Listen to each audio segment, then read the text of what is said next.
Terima kasih Mas Fabi, Mas Domu, semuanya. Selamat siang, Assalamualaikum warahmatullahi wabarakatuh. Waalaikumsalam. Saya baru terkait dengan apa yang disampaikan tadi, dan saya juga baru cek bahwa Mas Lutfi, ya, Pak Menteri, dan juga dengan Mbak Retno dan juga Erick Thohir, ya, itu baru pulang dari China dan memperoleh beberapa komitmen perdagangan bersama mereka. Jadi di satu sisi kita menyambut baik apa yang sudah dilakukan oleh Mas Lutfi dan kawan-kawan, ya, dan saya tahu yang bersangkutan ini orangnya adalah orang yang get things done gitu ya, orang yang mewujudkan apa yang menjadi tugas gitu. Jadi kalau melihat apa yang beliau sampaikan, tiga tren tadi, saya rasa memang nanti ke arah sana ya. Tapi ada satu hal yang tampaknya agak lemah kita tangani. Suara saya putus-putus atau lancar ya? Lancar Pak, lancar. Lancar ya. Tapi ada satu hal yang tampaknya agak lemah kita tangani di dalam diplomasi atau di dalam strategi perdagangan kita ke pasar global, yaitu isu-isu yang terkait dengan sustainability, ya, isu-isu yang terkait lingkungan hidup, ya, sustainabilitas, dan terkait human rights. Karena sekarang ini perdagangan tidak murni hanya masalah harga saja, tidak murni masalah persaingan bidang harga dan kualitas, tapi sudah masuk ke isu-isu yang non-ekonomi yang menjadi preferensi dari konsumen di berbagai negara. Mungkin kalau di China itu kurang, tapi kan kita tidak bisa terlalu tergantung pada China untuk berbagai kegiatan ekonomi kita. Jangan lupa ekspor kita itu untuk per negara itu yang terbesar ke China. Itu hampir 20%, 19,31% tahun kemarin. Nilainya itu sekitar 29 miliar dolar lebih, ya. Ya, tapi kita tetap juga mengalami defisit perdagangan yang besar dengan China, hampir 10 miliar, ya. Impor kita dengan China itu 39 miliar dolar lebih, dan dia juga mempunyai peranan hampir 31%. Jadi dominasi peranan China terhadap Indonesia ini cukup tinggi begitu, sehingga kita harus melakukan diversifikasi. Nah, ketika kita melakukan diversifikasi tujuan pasar, itu di beberapa pasar kita terbentur isu sustainabilitas maupun isu lingkungan.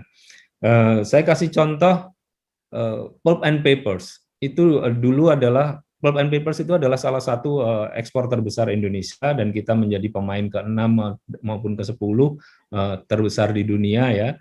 Tapi kita sempat babak belur di tahun 2009, 2010, 2011 karena terhajar oleh isu sustainability, ya, sehingga kemudian kita diboikot oleh nama-nama besar, mulai dari Anda bahkan sampai nama Mattel, ya, produsen Barbie, itu memboikot produk pen paper kita, ya. Kemudian juga Xerox dan sebagainya memboikot produk-produk kita. Kita juga mengalami hal yang sama dengan sawit, ya. Memang kita bicara juga soal UMKM, furniture kita, UMKM kita juga mengalami hambatan yang sama karena isu lingkungan hidup maupun isu human rights, ya. Nah, kemudian saya kebetulan diminta tolong oleh teman-teman waktu itu untuk membangun sertifikasi Sustainable Forest Management, pengelolaan hutan lestari. Saya beri contoh datanya, ya. Saya bisa share screen, ya.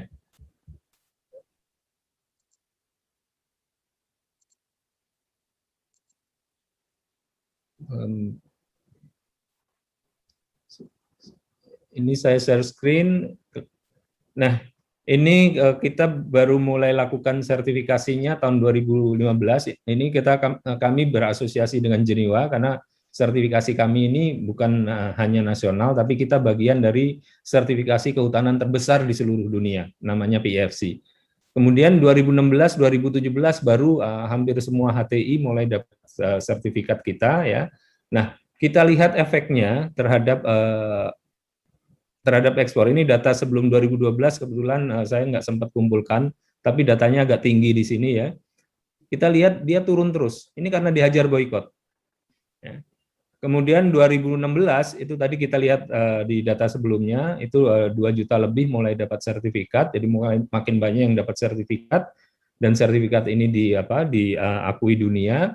Nah, kemudian dia naik langsung melonjak. Lonjakan pertama itu nggak tanggung-tanggung, $1 miliar lebih setelah dapat sertifikat itu. Ya, terus melonjak. Ini di tahun 2020 drop itu karena COVID. Nah, kenapa bisa demikian? Karena memang pemain-pemain besar dunia, dan ini tidak terbatas di satu negara karena mereka perusahaan global. Mereka bisa ada di Jepang, mereka bisa ada di mana? Ada di New Zealand ya. Kalau di China memang mereka agak kurang concern untuk masalah sustainability dengan human rights. Tapi kan kita perlu diversifikasi ke berbagai pasar. Nah, kenapa bisa demikian? Ini saya share lagi satu screen lagi, karena banyak perusahaan global itu yang mensyaratkan adanya sertifikat tersebut. Nah, ini saya kasih daftar listnya. Sudah muncul ya, yang list of global brands requiring PFC? Belum, Pak, belum. Belum lah. Oh, sebentar. Tampilannya kurang sempurna, Pak. Oke. Saya berarti harus begini. Kenapa ya? Ini repotnya kalau sharing screen.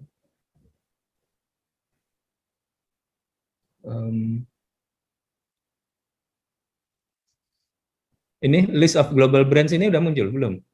Belum, Pak. Belum ya? Belum, masih ada kertas miring gitu. Kertas miring. Oh iya. Masih kayak Indonesian belum Pulp sempurna, tadi, belum Pak. terbuka sempurna gitu loh, Pak. Oh, belum terbuka sempurna ya, coba. Iya. Masih data yang awal tadi, Pak Derajat. Oh gitu. Mungkin di close dulu, Pak. Di close dulu ya. Stop sharing dulu ya berarti ya. Stop sharing ya, betul Pak, diulang. Oke. Jadi ternyata begitu saya pindah ini nggak langsung jalan dia. Oke, saya share lagi ya. Ya. Oke, kemudian nah ini muncul ya udah ya. Ini jadi masuk, Pak. Ini daftar dari saya akan ringkas saja global brands yang mensyaratkan itu. Kita lihat contohnya Apple ya. Di sini disebutkan, di sini ada, saya kasih di cursor saya itu the program for the endorsement of forest certification PFC. Ini bagian dari grup kita ini ya. Jadi ada 2 di dunia, yang satu itu FSC itu yang di backup oleh Greenpeace dan WWF. Kemudian ada satu lagi PFC ini yang terbesar di seluruh dunia ya. Jadi Apple mensyaratkan itu. Kemudian kita lihat Johnson & Johnson. Kemudian kita lihat lagi Walmart. Walmart ini supermarket terbesar di dunia. Nestle ya. Kemudian kita lihat lagi P&G, Samsung. Jadi Samsung, Anda ini bukan di HP-nya ya, ini di di box-nya itu. Karena kita sekarang banyak paperless, tapi permintaan kertas itu justru naik di seluruh dunia ya. Kemudian Home Depot, kemudian Coca-Cola, banyak sekali ini. Saya bisa list cepat sekarang ya. Ya listnya ini bisa kelihatan. Ini favoritnya Mas Towi ini, LV. Sama Mas Heri Ahmadi mungkin, Zara ini favoritnya teman-teman ini.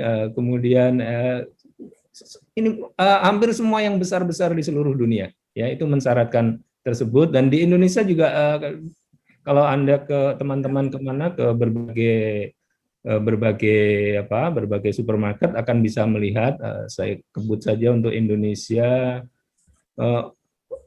majalah-majalah Singapore Airlines, kemudian Lufthansa itu juga sudah meminta ya. Kemudian ini kalau di Indonesia ya ini contoh produknya yang ada di Indonesia. Ini tisu bayi ya. Ini logo kita ya. Ini logo dunia, ini logo Indonesia ya. Sekarang saya tutup saja screen-nya. Jadi dan ini bukan hanya untuk pemain besar. Karena apa? Karena kalau yang saya lakukan di produk di forestry products atau forestry based products ya, itu termasuk juga dengan furniture ya. Itulah kalau yang tadi Furniture itu tadi ada Tesco itu Jepang hanya bisa masuk ke sekarang China kalau sebetulnya secara global dua-duanya diakui Pak Dubes. PFC sama ada suara yang bocor ya. Namun sekarang ada gerakan. Nah itu Ya, lanjut, Pak. Nah itu jadi furniture itu juga sekarang kalau mau nembus pasar Eropa, nembus beberapa pasar di Amerika, Australia, New Zealand, itu sudah mulai juga diminta persyaratan bahwa mereka harus dapat sertifikat hutan lestari tadi. Nah, yang ingin saya sampaikan apa? Negara perlu untuk lebih proaktif ya, mendorong para pelaku kita dan juga melindungi para pelaku kita dari dua isu tadi. Nah, saya waktu Mas Rizal masih Menko di zaman Pak Jokowi, saya pernah diminta bantuan juga untuk yang untuk masalah sawit ya. Kemudian juga oleh bos politiknya Mas Towi ya, Mas Erlangga, waktu beliau Menteri Perindustrian, malah dirjen-dirjennya juga sudah dipertemukan dengan saya untuk membuat hal yang sama untuk sawit, karena saya sampaikan kalau kita sertifikatnya itu dibuat oleh Indonesia sendiri, itu nggak akan dipercaya di sana. Sertifikatnya harus sertifikat global, sama seperti sertifikat halal. Ya, kalau yang membuat sertifikat halal itu adalah negara-negara di mana tidak ada otoritas otoritas kelompok Islam yang kuat di sana, orang tentu nggak percaya. Tapi kalau yang membuat itu MUI-nya Singapura, orang percaya dengan sertifikat halal itu. Nah, sebagai penutup ya, kita perlu diversifikasi pasar. Jangan hanya tergantung pada satu negara. Jangan tergantung pada Cina saja, Amerika saja, itu nggak bagus. Saya sepakat dengan yang disampaikan oleh Bapak-Bapak Dubes tadi, itu perlu disebar ke banyak negara, ekspor maupun impor kita. Nah, dan untuk melakukan diversifikasi tersebut, itu tidak jarang bahkan sering sekali kita itu terhantam oleh dua isu tadi. Nah, untuk dua isu tadi, pemain non pemerintah seperti saya itu bisa melakukan sesuatu, akan tetapi nggak akan maksimal kalau negara tidak take the lead untuk melakukan sesuatu terkait dengan dua isu tadi. Terima kasih. Assalamualaikum warahmatullahi wabarakatuh. Waalaikumsalam.